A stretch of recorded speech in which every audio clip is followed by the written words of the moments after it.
বহু দিন হয়ে গেছে তালের বড়া খাই না।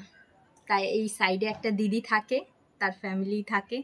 সেই দিদি আবার তার ননদ তাকে তাল দিয়ে গেছে, আর সে আমাকে ভালোবেসে দুটো তাল দিয়েছে। সেটা দিয়ে এখন তালের বড়া করব। মানে খাই না তালের বড়া প্রায় 3 বছর হয়ে গেছে। যখন বাড়ি যায় তখন তাল থাকে না, ফুরিয়ে যায়, তালের সিজন চলে যায়।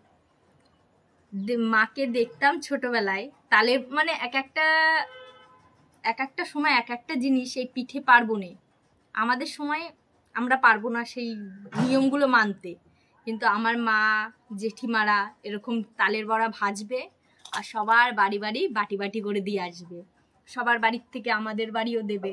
মানে এত ভালো লাগতো, মানে যেদিন তালের বড়া করবে সেদিন মনে হতো আজকে পড়বো না, থাক, মা ভাজবে, মার উনুনের সামনে এরম করে বসে থাকতাম। মনে পড়ে যাচ্ছে দিনগুলোর কথা। তা আজকে ভাজবো, দেখি কেমন হয়।